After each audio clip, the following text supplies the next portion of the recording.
Today's video is sponsored by NordVPN. We live in an age where pretty much everything we do is online, ranging from recreational activities such as playing video games or watching movies to managing personal business. So now more than ever is internet privacy and cybersecurity important because there are plenty of potential risks online. A VPN, or virtual private network, is an essential added layer to your internet privacy. By using NordVPN, you'll be able to secure your online safety, thanks to its top-of-the-line data encryption, and it can even mask your IP address to help keep your location hidden. This can prevent you from getting DDoSed and disconnected from an online multiplayer game, and allows you to watch content that might not be available in your region. NordVPN also has this brand new feature called Threat Protection. This service helps protect you from malware and other malicious websites. A lot of websites keep track of your personal interests and swarm you with targeted advertisements as a result. But with NordVPN's threat protection, this will no longer be an issue, so you can continue to browse the internet both safely and privately. If this all sounds interesting to you, then you can get yourself a 2-year plan with a huge discount, along with 1 additional month for free by signing up at nordvpn.com/nom, which you can find linked down in the description below. Once again, major thanks to NordVPN for sponsoring today's video.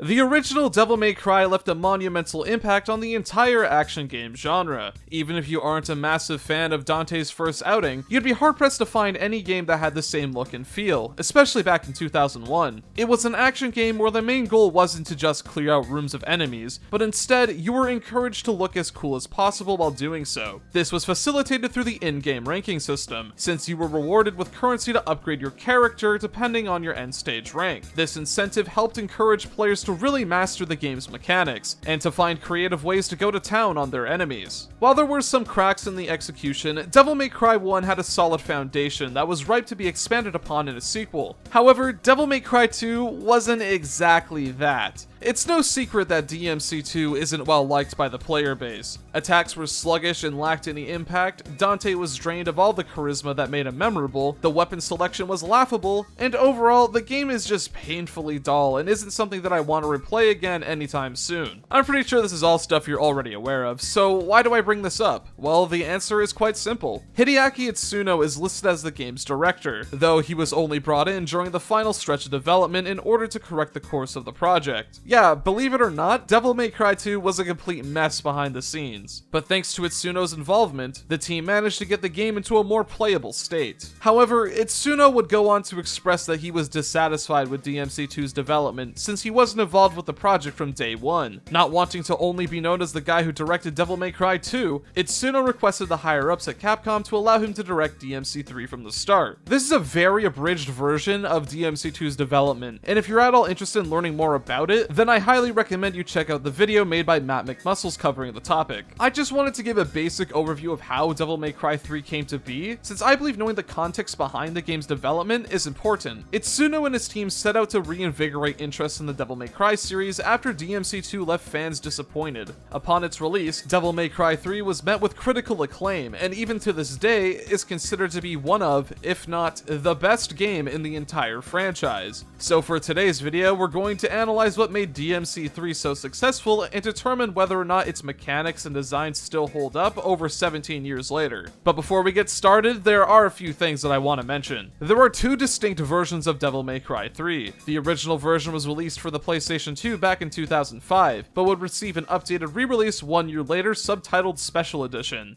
This newer version of the game received a few tweaks and additions, such as rebalancing the difficulty, the addition of a new boss fight, the option to increase the game's speed by 20%, and finally, the inclusion of a new campaign where you play as Virgil. This is the most popular and well-known version of Devil May Cry 3, since it's the one that's included in all of the HD remasters. It's the version of the game I'm using for the basis of this video. However, I want to give a special mention to the Nintendo Switch version of DMC3 that was released a few years ago. While on the surface it appears to be just another port of Special Edition, there are actually a few new additions exclusive to this version of the game. Mainly, the inclusion of Freestyle mode. This mode allows for on-the-fly style switching and gives you access to all of Dante's devil arms and guns at once. It's an awesome inclusion for hardcore fans since it pushes the combat of DMC3 to its absolute limits. But for the sake of this video, I'm going to be sticking with the PS4 version. I want to play DMC3 as it was originally intended, since playing through the game through Freestyle mode would overshadow the gameplay additions content and improvement introduced in the original version. I also don't want to repeat myself whenever I get around to talking about DMC4 in the future. I will say that if you're interested in picking up the game, then make sure you get the Switch version for the extra content. There are also going to be spoilers throughout this video. While the first two Devil May Cry games weren't really focused on telling compelling narratives, DMC3 on the other hand actually features a pretty good story for this kind of game. Taking place before the events of the first game, Devil May Cry 3 stars a younger, less mature Dante, who hasn't quite figured out the name for his demon hunting business. One night, Dante is visited by this mysterious man named Arkham before being suddenly attacked by demons. After taking care of the invaders, an ominous tower suddenly emerges in the middle of the city, with Dante's older brother Virgil being the one behind its appearance. Taking this as an invitation, Dante embarks on a journey to climb this tower so he can face off against Virgil, since, while these two may be brothers, there's some bad blood between them. However, Virgil's plans are a lot more ambitious than just settling a petty family feud, and Dante is the key to making his dreams a reality. You see, this tower harbors a gateway to the underworld. The portal was sealed off by Sparta many years ago in order to protect the human world. Sparta created an amulet that acts as a key to break the seal. He split the amulet in half and gave each twin one half to guard. However, Virgil now wishes to take Dante's half of the amulet so he can break the seal to the underworld in order to obtain ultimate power. But this will come at the cost of unleashing demons into the human world. At the same time as all this, we're introduced to Mary, a young woman who's on a personal quest to kill Virgil's assistant Arkham in order to avenge her mother. While this might seem like a simple B plot at first, these two stories are actually heavily intertwined, both thematically and literally. Dante runs into Mary a few times throughout the story, and it's through these interactions that we learn that Arkham is actually her father.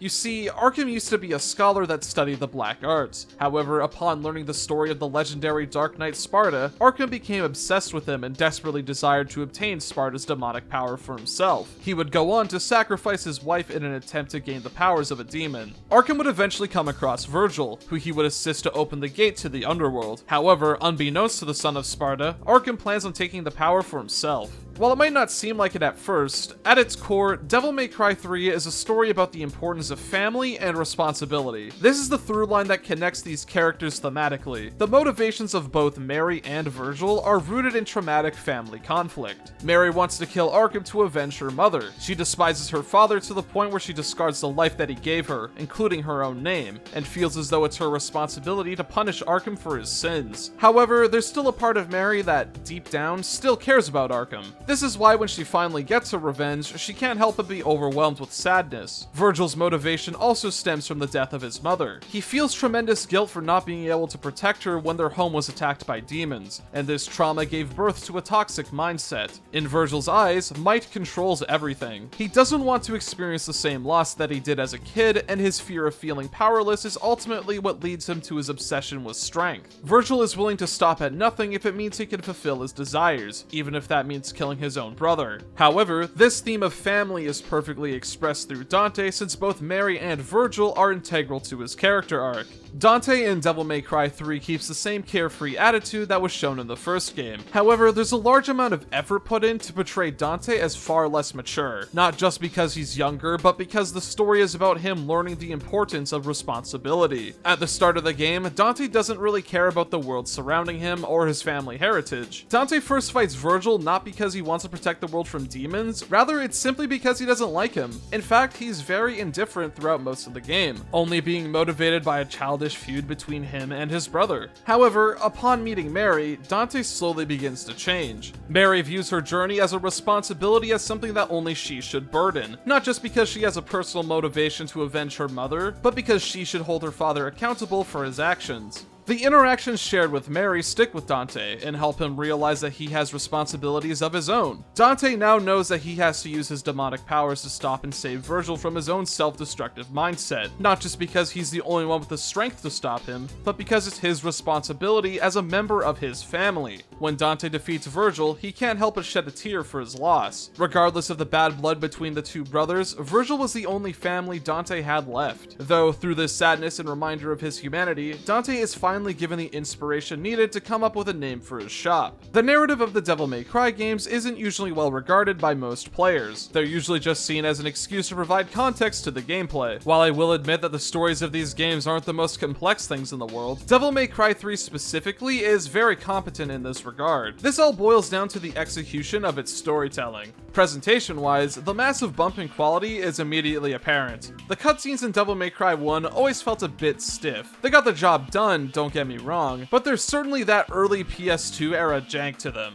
The cutscenes in DMC3 on the other hand are entirely motion captured. Not only does this allow for smooth and natural looking animation, but fight choreography has a much more cinematic approach. The action is still heavily stylized, but the motion capture adds a new sense of realism to the movements that wasn't there previously. The voice acting and direction is also significantly improved. Devil May Cry 3 would mark the first time Ruben Langdon would take up the role of Dante, and let me just say that he knocks it out of the park. He perfectly captures the youthful energy and smark that the writers were going for with this less experienced Dante, and he even manages to nail the more emotional scenes with ease. Ruben still voices the character to this very day, and it's hard to imagine anyone else in the role, but man, this version of Dante is really entertaining to watch. The writers took everything that originally made Dante so memorable and turned it up to an 11. Each weapon he acquires is accompanied with an over-the-top animation of him testing out what it can do. It's a great way to demonstrate his personality and mindset without any dialogue. Dante loves to show off. He's nigh unstoppable because of the powers given to him thanks to his half-demon blood, and you can just tell that he loves every minute of it. Dante's infectious desire to show off is incorporated into the gameplay animations and combat mechanics. However, the best part of the game's narrative is Dante's relationship with Virgil. I'd even go as far as to argue this is the reason why the story of Devil May Cry 3 works as well as it does. Virgil is the perfect foil to Dante. Everything about his character design, mannerisms, and even his combat style are meant to contrast with Dante. This even applies to the colors of the clothes they wear and hairstyles. But the reason why Virgil is so memorable is because of the way his abilities are presented in both the cutscenes and gameplay. Virgil has one of the most striking character introductions in the series. To give some context, the second mission ends with a fight against the Hell Vanguard. This mini-boss is a bit more tricky to fight than the Reapers, since he's able to block and counter your attacks. While he's not the most challenging enemy in the world, a first-time player might struggle a bit. At the end of the fight, the demon manages to escape before Dante can land the killing blow. This is when we're first introduced to Virgil at the top of the tower. Not only do we get to see his personality, but his power is also demonstrated.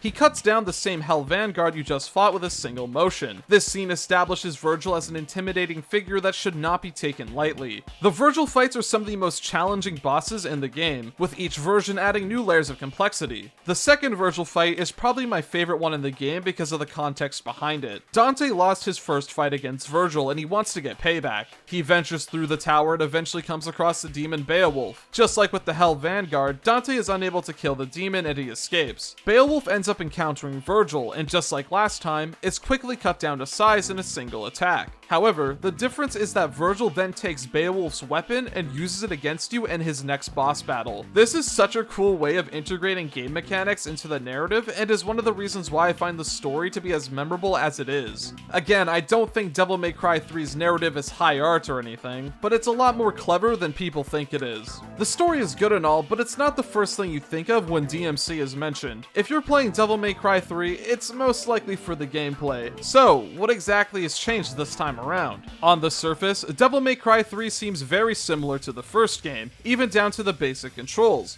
There's one button for melee attacks and one button for firearms. By pressing the attack button with varying timings, you'll be able to perform different ground combos. There are also certain attacks that can only be performed while locking onto an enemy, such as Rebellion Stinger and High Roller moves. Just like in Devil May Cry 1, you only start off with Rebellion as well as Ebony and Ivory. However, it doesn't take long for more combat options to become available, whether that be through purchasing new attacks in between missions or through the acquisition of new Devil Arms. There are a total of 5 melee weapons and 5 firearms for you to use. In the previous games, aside from the Ifrit gloves, melee weapons weren't all that distinct from each other. Sure, each sword had a unique gimmick to help distinguish them, but aside from that, all of them played relatively the same, even down to the fact that all swords share the same core moveset. This isn't the case in Devil May Cry 3. Despite almost every weapon sharing universal button inputs, all of them still manage to have a distinct feel and purpose. Of course, there's the standard sword, but you'll quickly start to to build up an arsenal of weaponry to play around with. Usually these are rewarded to you after finishing a boss battle. A nice detail is that the weapons you earn mimic the properties of the respective demons. While it isn't a one-to-one translation, it's still a cool way to demonstrate aspect of the devil arms prior to their acquisition. So, what kind of weapons are we dealing with this time around? Let's run down the list really quick. The Cerberus nunchucks are an ice-based weapon that sacrifices raw power for the sake of speed. It comes with some of the fastest attacks in the game, and some of them even deal area of effect damage. I mainly use this weapon for single target damage, but will occasionally bust it out for some AoE attacks if I know I can get away with it. The revolver move is also a great tool for parrying enemy attacks, since it's a multi-hit attack. Agni and Rudra are a pair of swords that come with fire and wind properties. They're a bit on the slow side, but make up for it in how much area they can cover. The basic ground combo with this weapon sees Dante spinning around a bit, which makes it a great tool for crowd control. Agni and Rudra also have a couple of attacks that deal heavy damage, and in the hands of the right player, you can absolutely shred through hordes of enemies.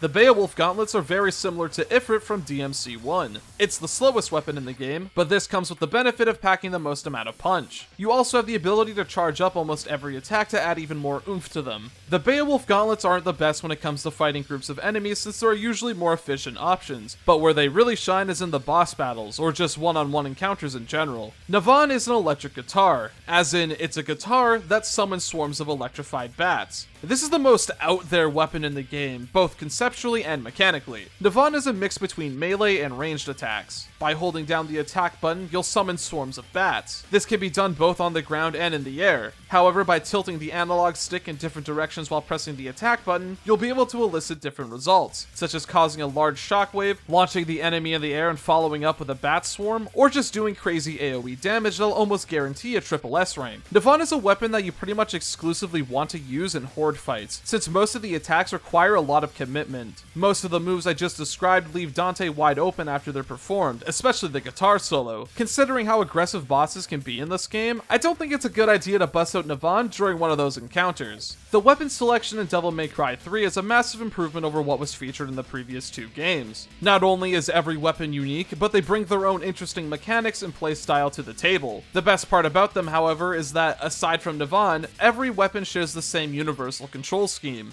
As long as you know the basic fundamentals of performing attacks, you can quickly pick up every weapon and get to grips with what they have at their disposal. If there's an attack you're not quite sure how to perform, you can quickly run through all of the universal inputs until you rediscover it. However, there is a secondary reason why every weapon shares the same control scheme. A new addition to Devil May Cry 3 is the ability to quickly switch weapons mid-combat. At the start of every mission, you can switch your current loadout through the equipment menu. You hold on to 2 devil arms and 2 guns at all times. By pressing the triggers, you can switch your active weapon out for the one you have in your reserve. This is a massive improvement over the system that was in place previously. In Devil May Cry 1, weapon switching was very cumbersome. It came with a second-long animation that not only completely broke the pace of combat, but it was also impossible to work it into combos. And in the case of guns, you were forced to use the pause menu if you wanted to change out what you had equipped. I was discouraged from trying out new strategies in the middle of battle because of this. The instantaneous weapon switching in DMC3 not only fixes this problem, but it also adds a brand new layer of complexity to the gameplay. Switching weapons mid-battle opens up plenty of opportunities for player expression. You can start a combo with one weapon, then switch to another halfway through.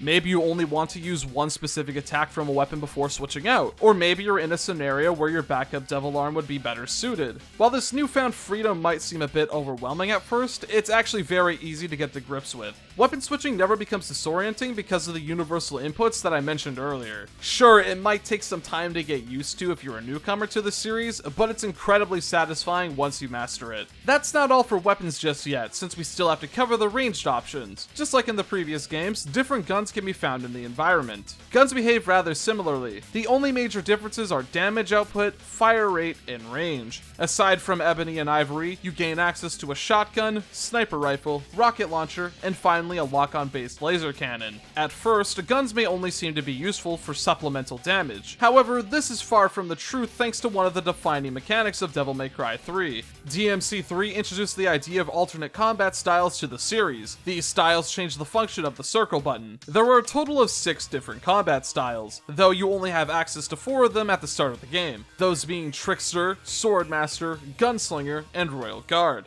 The Trickster style is focused on mobility since it gives you added movement options. By pressing the style button on the ground, you'll perform a series of short dashes. Not only do these provide you with invincibility frames, but it also allows you to run up and alongside walls. You can also perform Trickster dashes while in the air, and teleport towards an enemy when the style is fully leveled up. Trickster style can be very useful during boss battles because of the number of invincibility frames it provides. It also allows you to dodge attacks with a lot more ease than basic dodge rules, and the extra movement options work wonders for repositioning. Swordmaster gives every weapon extra attacks, and allows you to combo mid-air enemies easily. Swordmaster attacks share similar button inputs to regular moves, making it very easy to remember and incorporate them into a combo. Gunslinger shares a similar purpose as Swordmaster, but instead focuses on firearms. It gives every gun alternate firing methods, and even allows certain guns to be charged up. And finally, there's Royal Guard. By holding down the style button, you'll be able to guard against incoming attacks. Not only does this reduce the damage taken, but you'll slowly fill up the rage meter in the top left corner of the screen. You can then discharge the rage meter to deal massive damage to an enemy. This all sounds very simple on paper, but the Royal Guard style is far more complex than it might first seem. If you press the style button just before getting hit by an attack, rather than blocking normally, you'll instead perform a perfect block. This completely nullifies the damage you would have received from an attack and greatly fills up the rage meter. Some attacks can also only be guarded with a perfect block. Otherwise, your guard will be shattered and you'll be left stunned for a few seconds. This same rule also applies to Royal Guard releases. A perfect Royal Guard release is the most damaging attack in the game, but at the same time, it's the most difficult one to pull off. You have about a 6-frame window to execute the command, which means you need to properly study enemy telegraphs and react appropriately. And let me just tell you, there's no better feeling in the world than when you line it up perfectly and you just fucking... This style is the definition of high risk, high reward, which makes it one of the most fun styles to play around with. Outside of the 4 basic styles, there are 2 more you unlock as you progress through the game. These last 2 styles function a bit differently since they require you to spend Devil Trigger in order to activate their effects. Quicksilver style can be used to momentarily slow down time to a crawl. I found its most practical applications to be to allow myself to pull off attacks that otherwise come with a lot of end lag. It can also be a good tool to give yourself a quick breather if you're overwhelmed by a group of enemies. The Doppelganger style creates a clone that copies all of your inputs. However, it can't switch weapons, so it's stuck using whatever you had selected when activating the style. On the flip side, this allows you to attack with 2 weapons at once. I hear a lot of people say that Doppelganger style is useless, and I don't really agree with that statement. The damage output of Doppelganger style can be incredibly high if used correctly. It's possible to completely decimate bosses within a few seconds if you know what you're doing. It's not my go-to style by any means, but I think calling it useless is a bit of a stretch.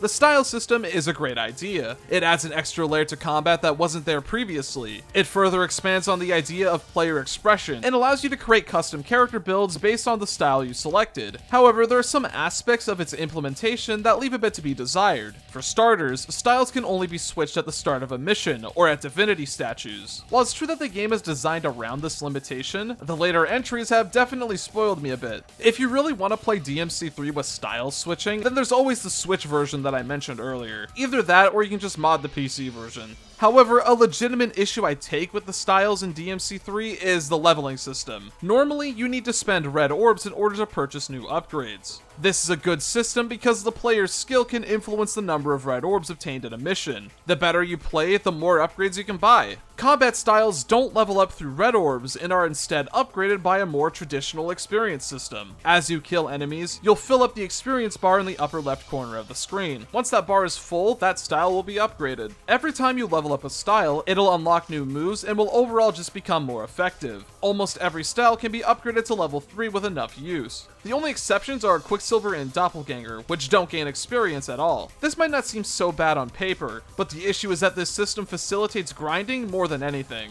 The experience you earn from kills varies between enemies, with bosses providing the biggest payout. Getting a style to level 2 doesn't take a terribly long time, but getting a style from level 2 to level 3 is a completely different story. The amount of experience it takes to max out just one style is absurd. It's possible to max out 2 styles in a single playthrough, assuming that you stick to only using those two styles in that run. While you can argue that this is to encourage replayability, I don't think that this justifies the tedium it takes to level up styles. In fact, I would argue that this does more to deter players away from using certain styles than anything. I mentioned earlier that the Trickster style is primarily focused on providing the player with extra movement options. However, at the start of the game, all it has is a single short dash. While it is slightly better than dodge rolling, the game does a poor job at conveying the potential of this style. The fundamentals of Trickster style begin to change as you level it up, since it allows you to play far more aggressively thanks to the air dash and teleport. It's not like, let's say, Royal Guard, where the core idea is consistent throughout its entire lifespan. The potential of Royal Guard is immediately apparent.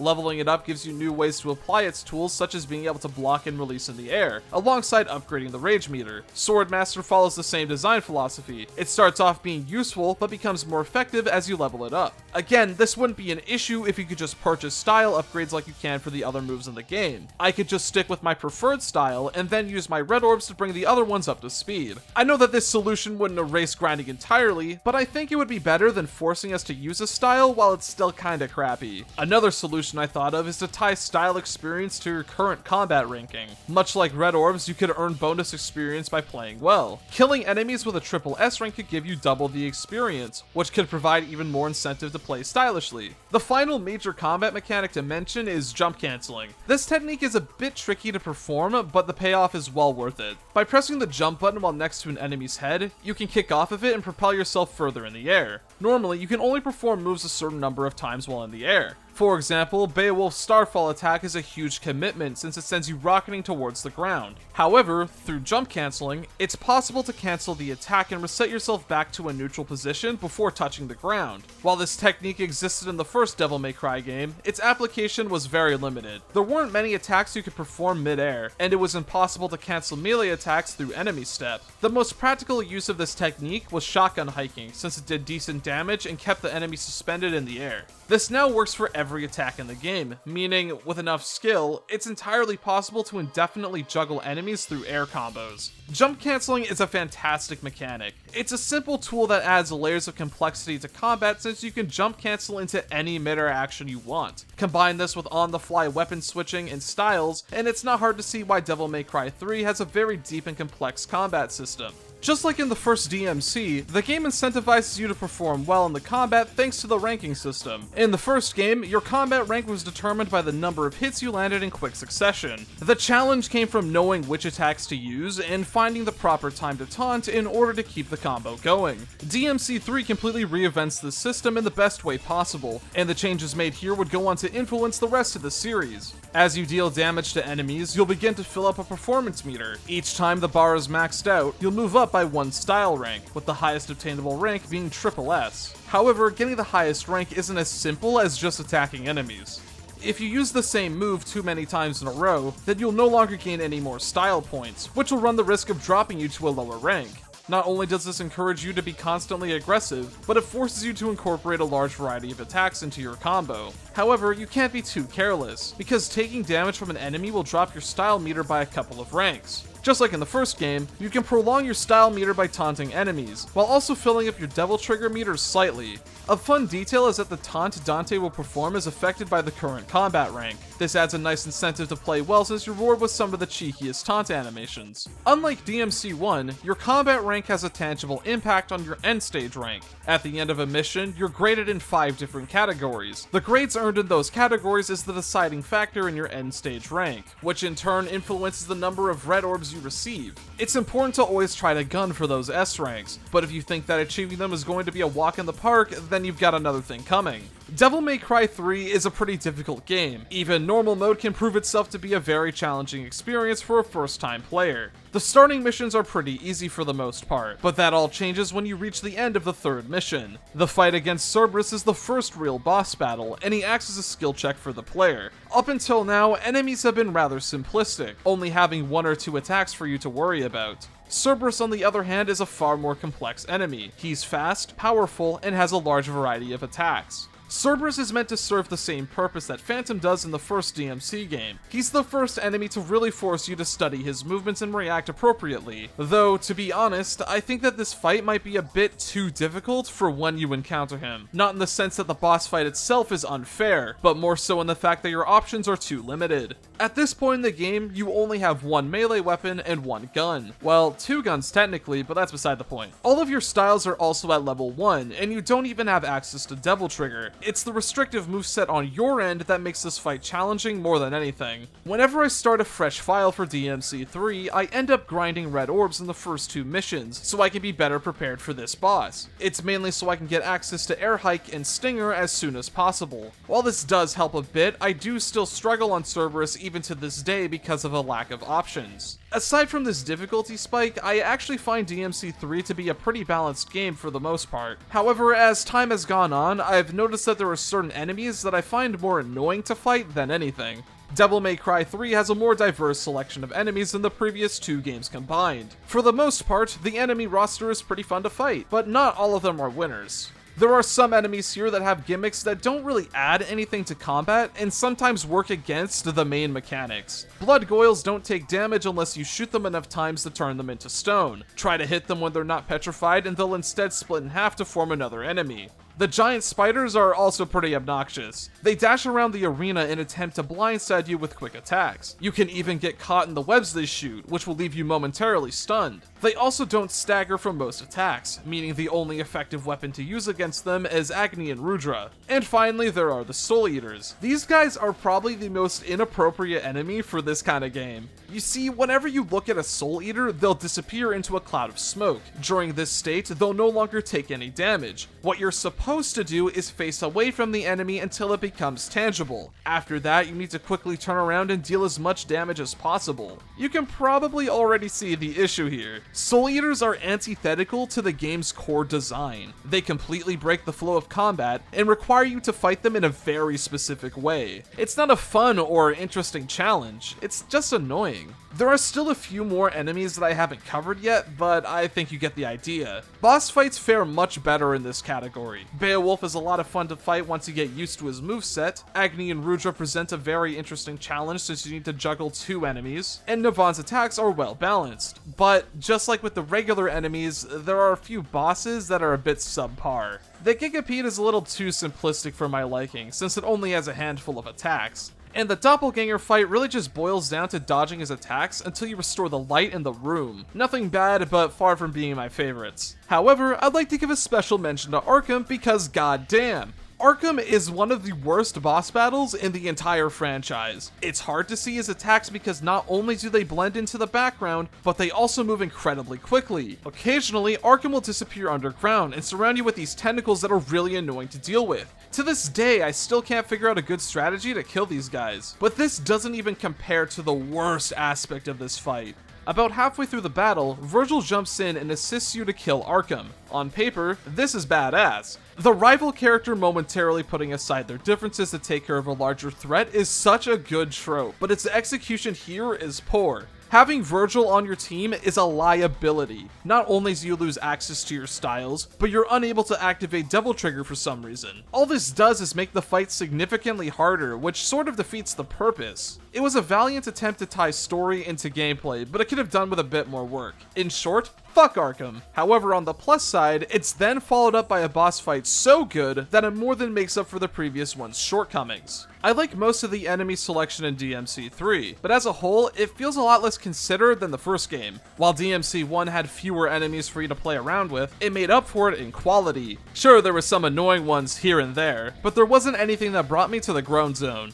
DMC3's enemies are a bit more of a mixed bag. There are quite a few that I enjoy fighting, not just the ones that are combo fodder, but because I think some of the demons here bring a fun and fair challenge. It's just that in the later chapters of the game, the enemies aren't as fun to fight because of their gimmicks. I can appreciate the attempt to diversify the enemy selection, but this isn't quite the way to do it. There's a decent amount of content in Devil May Cry 3 for you to sink your teeth into. However, I won't go into too much detail since a lot of it's pretty self-explanatory. Secret missions missions test you in unconventional ways with blue orb fragments acting as a reward, the Bloody Palace mode is a carryover from DMC2. It's basically a horde mode that slowly ramps up in difficulty. I find it to be a pretty fun time sink, even though I'd rather just play through the regular stages. However, the most tantalizing piece of optional content is Virgil's campaign. As I said at the start of the video, DMC3 Special Edition gave us the opportunity to play as Dante's older brother. Virgil is far more than just a simple skin swap. While he does share some similarities with Dante, Virgil comes with his own set of mechanics and tools for you to play around with. Virgil has access to 3 weapons, those being his trademark Yamato,